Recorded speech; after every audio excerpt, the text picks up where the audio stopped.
guys, welcome back to the channel.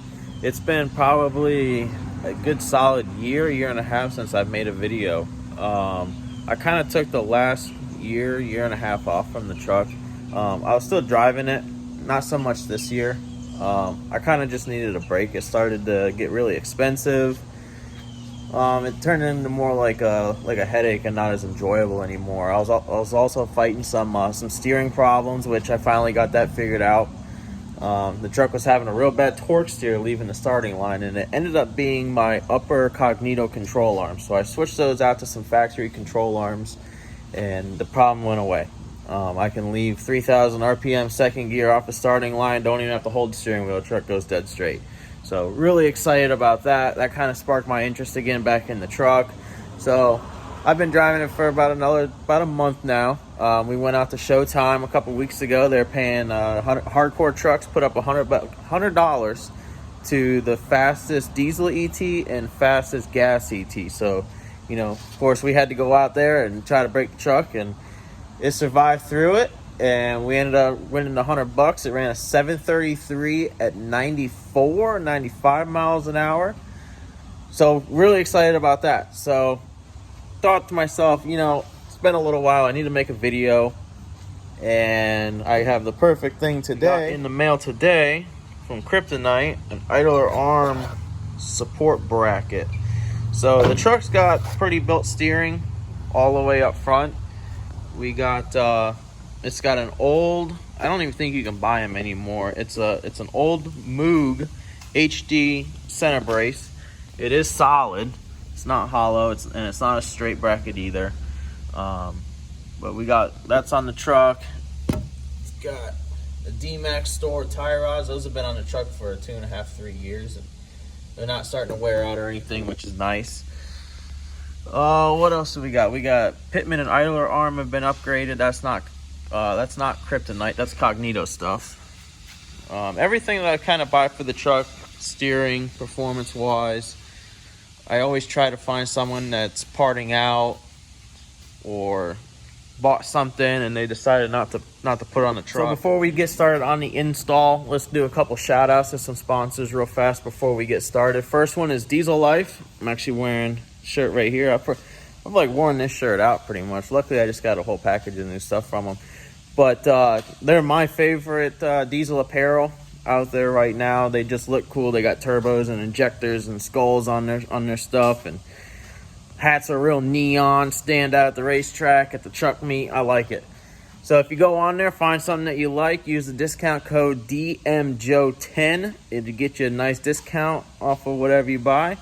Second one is Custom Offsets. If you guys follow my Instagram, my TikTok a little bit, trying to still figure out TikTok and how to do everything. You'll see we just filmed with Custom Offset. They flew down from Wisconsin last Monday. They flew down. We filmed all day Tuesday. We had a pop-up meet Tuesday night. Justin Feel was out there, a couple other big YouTubers and Instagrammers. Dustin was down with Custom Offset with his camera guy. That was a lot of fun. The video has not dropped on their YouTube channel yet. I'm super excited to see it. There's a couple teasers out there, and man, it looks like it's going to be a good video. Did a couple burnouts. We did a 4-wheel drive launch with spraying nitrous afterwards with Dustin in the truck, and I can't wait to see the video of his reaction. I think it started him a little bit, but all in all, it was fun. Did some polls. There's a little small walk around, talk about the truck. But if you go on Custom Offset website, it's customwheelsoffset.com, something like that. If you Google it, it'll send you over to that website. Find your wheels, tires, suspension, performance stuff now, bumpers, accessories, clothes, detail stuff. They got it all. It's got like pretty much your one-stop shop for your exterior of your truck.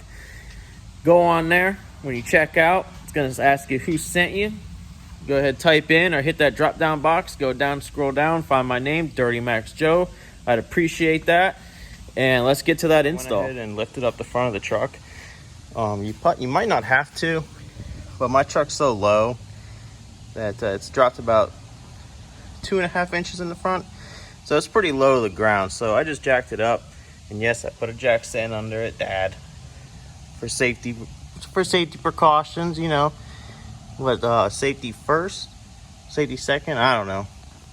I know safety is important though, right? So jack stands underneath there.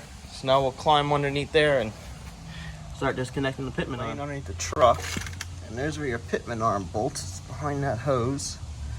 Right there's 2 bolts, 1, 2. And the way this bracket's gonna work is, right, roll underneath here. She's gonna go about something like that. So we'll pull those bolts out, bolt the bracket on, and then this side it will weld to the frame. So you got 4 holes to put some plug welds in, and then as much as you can get up there is going to be a little difficult, it's a little tight, but we'll at least get the sides, the 4 plug welds, and down below, and then she'll bolt there. So it's definitely going to increase the strength that the pitman arm has and takes away any play that it does have. So let's get them. So we got the bolts broke loose. They are 21 millimeter. There is a nut on the back side, so I got me a wrench there on it. Hold the nut. I'm hoping that once I get these all the way backed out and loose and pull them out, that the pitman arm doesn't drop so much that I can't push it back in by hand. I'm hoping that since the drag, geez, can't talk today. Hoping that since the pitman arm's still bolted up, that it doesn't drop too much. So I've never done one of these before, so kind of doing it together. Let me get those pulled out and we'll find out what happens. Pull the bolts out and the idler arm stayed right in place, thank goodness. So that should in reality make it easier to go back in, but you know how these 20-minute projects turn into. So let's get the new one fit up and bolts run in there. And actually first we'll have to mock up the bracket and lay it up in here and see where the paint is that we're gonna have to grind off and clean so we can weld it. So let's get it mocked. The bracket up in there. There's no nuts on the back, it's kind of just loose fit up in there, kind of like where it's gonna be. The mark where we got to weld, it doesn't need to be super tight because you're gonna clean more area than you need to anyway. But you don't want to get like too aggressive on it though either. So get under here. I'm gonna kind of get my camera in there. I'm gonna kind of make a line. That's where she's sitting on the frame. There we go.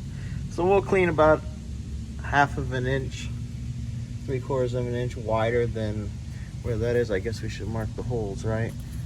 And before we weld this in permanently, we're gonna go ahead and paint everything. Oh, there we go.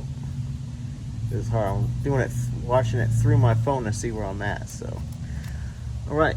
But yeah, we're gonna paint it before it goes in, and then once she's in, we'll finish painting the frame and everything. As you can see, it's starting to rust here because I already cleaned the oil off of it, so I could get a good weld on it. But it's got a cool Kryptonite logo engraved in it. I'm not too sure about this line though. I don't really like how the line sits on there, but I guess once we get it tightened up, we'll see where that's sitting. You know, maybe we'll put some edge guard, door guard on this so it doesn't rub through, but that's definitely something that we're gonna wanna address when we're done. So, all right, let's get to cleaning the weld so you can see where my markings are, where the weld's gonna go. So we're gonna clean that up, get it ready to weld. Probably gonna clean that old paint off. That way we can get some new paint on there anyway, because that stuff's kind of nasty, flaking off, and this is starting to get some surface stress on it. So I'm gonna try 2 different grinders. One with the, people call it a rice cake. It's made for removing rust. But we'll see if that'll strip it off. If not, then we'll just get 80 grit sand disc out on the little mini grinder and clean it up with that. But I'm hoping this will work because it'll keep the heat off of the frame rail, because we don't want to put too much heat into it when we're grinding it. I know it's going to get hot when you weld it, but the less heat that goes in it, the better. So let's clean. I ended up having to use the sanding disc. This thing was just way too big to get up in there. I was trying to not hit these lines and hoses and wires. That'd be a nightmare to have to fix anything over something so simple that we're doing. So let's get her bolted in solid. We'll see where she's sitting. We might have to squeeze a little bit to the frame rail to get a solid tight fit, but then we'll weld it. One major thing that I wanted to do before I put the bracket in the truck and it stays permanent is I'm gonna paint the back side of the bracket, because when she's in, I'm not gonna be able to get to the back side to weld it. I'm not gonna paint the edges. I'm gonna do my best to keep the paint off the edges because that's where we're gonna be welding. But I just wanted to get some paint on there, and it looks like there's a little bit of oil on there because she's starting to bubble and fisheye a little bit, but that's all right. Mainly just to keep the rust off. Luckily here in Florida we don't have snow, so we're never driving in salt or anything like that. Go down by the beaches, there is salt water in the air, but it's nothing like the salt that you northerners have. So that's one good thing about living in Florida. It's one of the many good things. So we'll let this dry up a little bit. I had to throw my flashlight on a charger, so figured it was perfect time to paint this bracket, let her start drying. Bolted back in. She is tight. We had a little bit of a gap in here. It wasn't terrible. Well, that vice grip's really tight, but it was like I don't know, maybe a mil or two. Not very much. Barely slide a piece of paper through there. So I went ahead and vice gripped it. You know, the tighter we can get it, the better. So she's ready for welding now. All right, guys, she's in. She's got bead of weld up the front, much as I could down the side until I started to separate off the frame rail. Bolted tight. I dusted some paint in there. I kind of got a little carried away with some paint here and there. You know, some touch-ups. But anyway, she's in. She's solid. I'm gonna have to dust a little bit more paint up in there. But yeah, she's ready to go. That's it for the install on that idler arm bracket, guys. Pretty easy. It only took me, looking at my invisible watch here, it only took me maybe a half hour, and that was with filming and everything. So where those 4 holes are, some people drill their frame rail and slide bolts through it and bolt it. I wouldn't do it like that, mainly because I have access to a welder, and that's what I do for a living. I'm a welder. If I didn't know how to weld, I would have been down there with a drill bit, drilling 4 big holes through the frame rail. You know, not easy. But at that point, I'd have no option. But either way works just as well. Welding it was just faster, but now it's permanent to the truck. I do plan on one day when I pull the motor out to build the bottom end of this thing, I'll weld that bracket all the way around. Maybe add some more gussets and beef it up. That thing's already pretty beefy. But if you guys want to get your own, whether you're looking to, you know, add a little bit more agility to your factory steering, or maybe you kind of do what I do and you buy pieces at a time and kind of do it, you know, as things come up. I got mine from Custom Offset, of course. I think they're 85, 90 bucks. It wasn't super expensive. I think it was like $92 after shipping. So it's a great product, great company. So you know it's gonna hold up. It's not gonna bend, crack, break, nothing like that. So if you want to get yours, that's where I got mine. I know you can get them all over the place. Derek Temple over at Temple Diesel Performance could get you one. All the big name brand people, Dirty Hooker Diesel, Alligator Performance, XCP, probably go through BD Diesel as well. So they're out there. So that's it for today's video, guys. Please don't forget to like, subscribe, share the video, share the channel. Like I said, I took like a year and a half off, but I'm getting back into it. We got some small things in the works, and we got one big thing kind of getting planned out. So stay tuned for that, and we'll catch you guys next time. See ya.